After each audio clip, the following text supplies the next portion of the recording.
Ya, pemirsa Tegar TV dimanapun Anda berada, kita lanjutkan dialog spesial kita bersama Ketua LDI Lampung, Bapak Dr. Aditya, bersama Ustadz Johan Wahyudi, SPDI, Biro Hubungan Antar Lembaga LDI. Ini dialog kita, diskusi sore ini semakin menarik, karena waktu juga ini, dokter ya, kita sudah pada sesi keempat, sesi terakhir ini Pak Ustadz.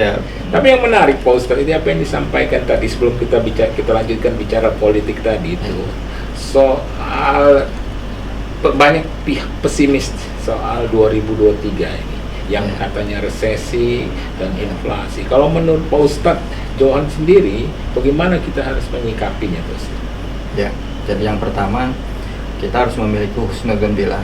Berprasangka baik. Berprasangka baik. Berprasangka baik. Kalau yang menarik kata Pak Ketua tadi, kita ada Allah. Iya, hampir sama. Sebagai contoh begini, di masa lalu misalkan penduduk Indonesia masih sedikit, tanah masih luas, tapi banyak bencana kelaparan.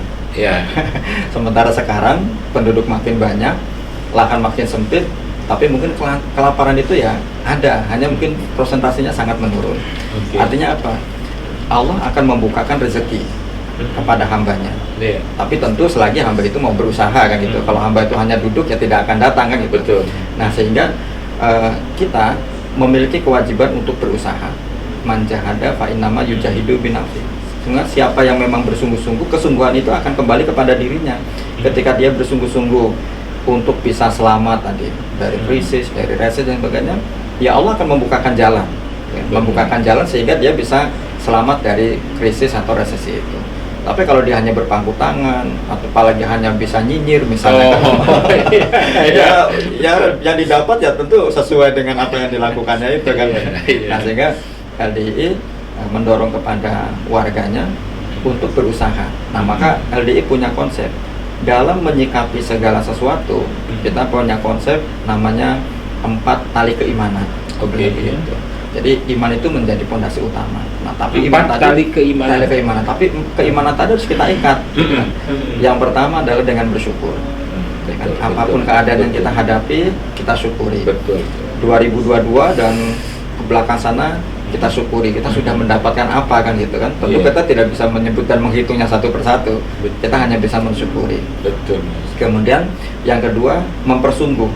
Tentu kita akan mempersungguh. Bahasa sederhana sebetulnya kan, tapi punya makna yang dalam. Jadi yang akan datang ini harus kita persungguh. Kita persungguhnya dari sekarang. Di 2023 kita mau apa?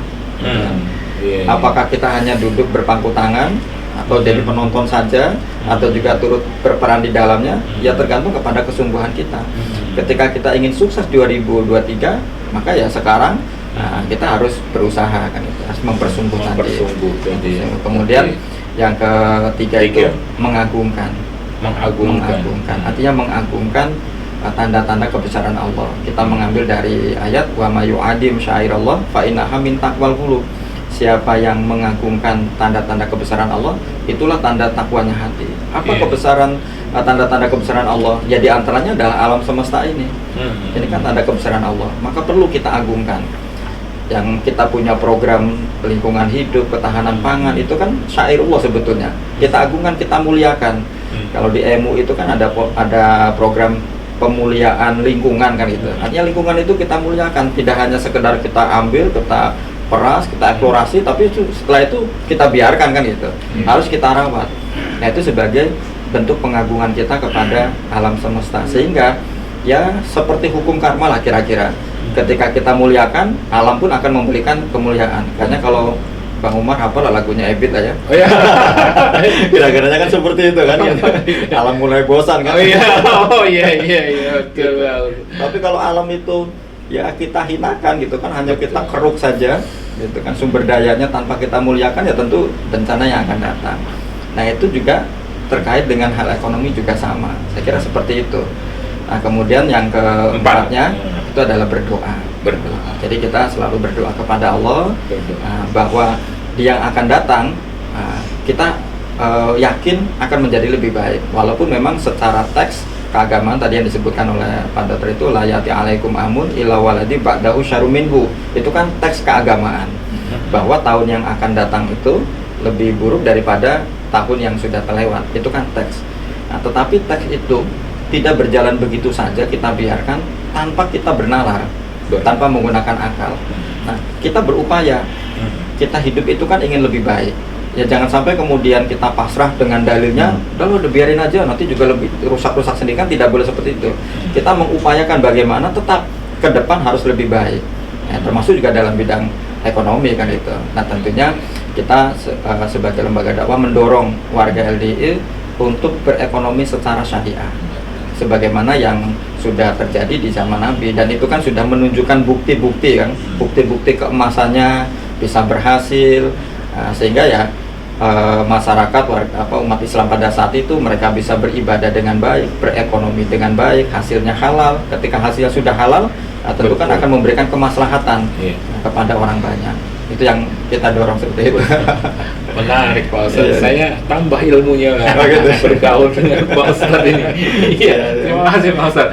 Pak Dr. Aditya, yang menarik ini soal politik itu tadi. Artinya seperti yang Pak Dr. Aditya katakan, ini jangan memecah belah dan sebagainya di politik 2024 ini. Gimana Pak Dokter? Iya, memang LDI itu kan lembaga dakwah ormas gitu ya. Kami bukan lembaga politik, tapi kita juga tidak buta politik. Nah, memang akhirnya kita juga melihat pelajaran yang dari tahun ke tahun, dari pemilu ke pemilu itu harusnya kita makin baik, harus makin baik, makin terasa bahwa adem ya. Iya, harusnya begitu loh Pak Umar ya. Memang karena apapun konflik itu pasti akan ada perpecahan, ada biaya yang harus dibayar untuk itu. Kemudian dan sebenarnya pun siapapun pemenangnya itu adalah saudara kita. Jadi itu yang kita harus yakini. Jadi bukan musuh gitu loh.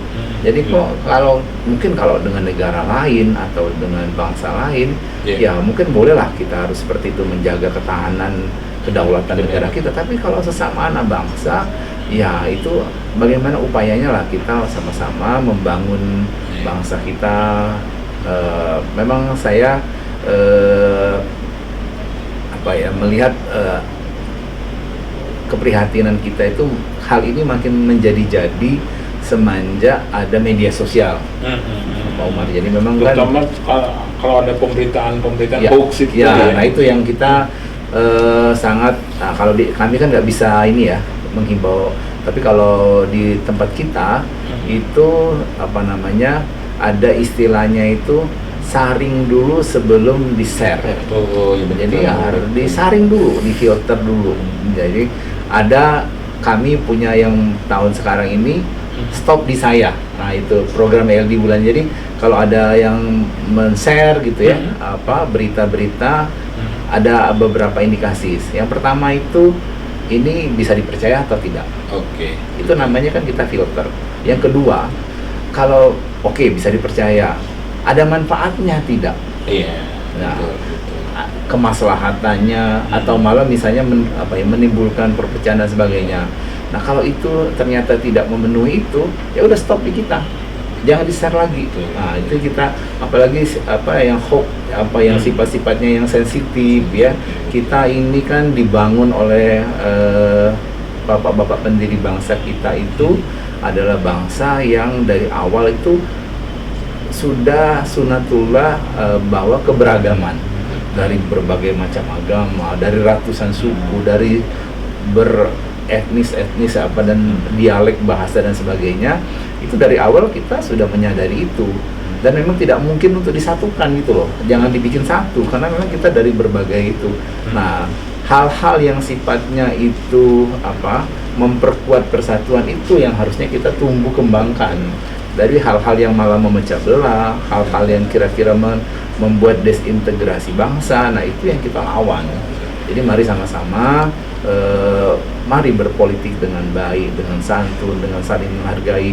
Cobalah yang diadu itu, yang tadi kan gagasan. Gimana tahun 2024 dan seterusnya itu pemulihan ekonomi dan sebagainya, itu dong yang jangan hal-hal yang sifatnya memecah belah. Nah, itu yang kita nggak masalah sih, itu namanya kompetensi ya, kompetisi itu tuh hal-hal yang wajar, tapi yang dijual itu harusnya gagasan, inovasi apa yang ditawarkan oleh yang calon-calon ini. Jangan apalagi mohon maaf kalau cuma sekedar akhirnya tadi money politik dan sebagainya. Kita masih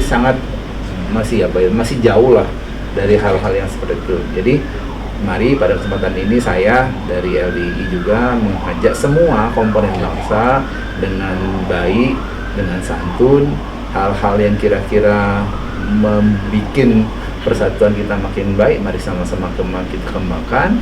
Hal-hal yang kira-kira akan menjadi mudarat dan memecah belah bangsa, mari kita tinggalkan. Tidak ada yang kita harus perjuangkan dengan sesungguh-sungguhnya, kecuali kalau kita meyakini sebenarnya yang nanti di kehidupan akhirat nanti sih. Kalau dunia ya dunia akan seperti ini juga.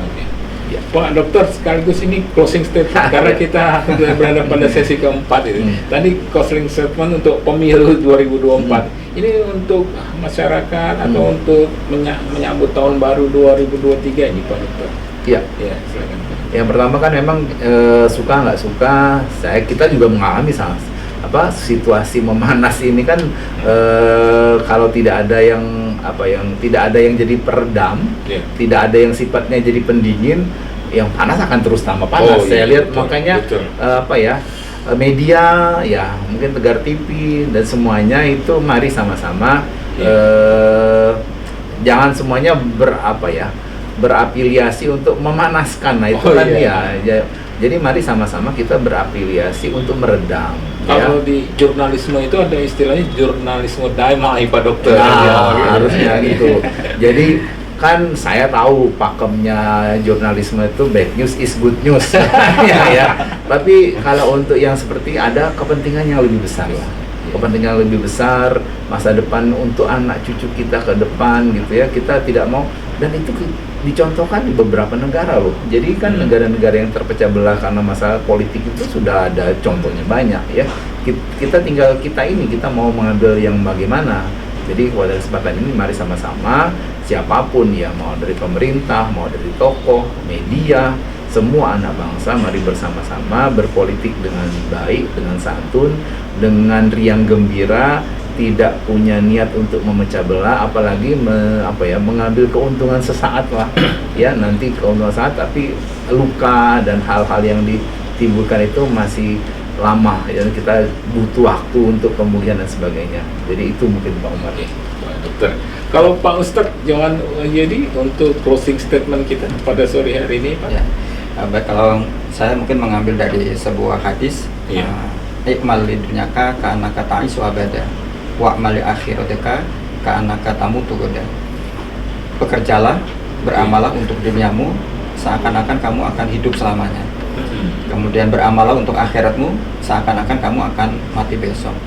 Nah, maksudnya bahwa selama kita masih hidup di dunia, maka belajar dan teruslah berkarya memberikan kemaslahatan kepada orang banyak. Kemudian untuk diri sendiri, seolah-olah kita akan mati besok, sehingga pada saat kita meninggal, jangan sampai kita meninggal dalam keadaan su'ul khotimah, dalam keadaan buruk. Itu saja. Terima kasih nih Pak Dokter, Pak Ketua LDI Lampung, Pak Dokter Aditya, Pak Ustadz Johan, Pak Yudi, terima kasih nih. Senang nih dialog spesial. Ya, jangan bosan-bosan lah. Menginspirasi pemirsa Tegar TV juga. Ya, pemirsa Tegar TV dimanapun Anda berada, kita sudah berada pada penghujung acara dialog spesial bersama Ketua LDI Lampung, Bapak Dr. Aditya, bersama Ustadz Johan Wahyudi, SPDI, Biro Hubungan Antar Lembaga LDI. Banyak hal yang sudah mereka sampaikan. Saya sebagai pembawa acara mohon diri, mohon pamit, dan mohon maaf jika ada salah kata. Saya tutup. Billahi taufiq wal hidayah. Wassalamualaikum warahmatullahi wabarakatuh.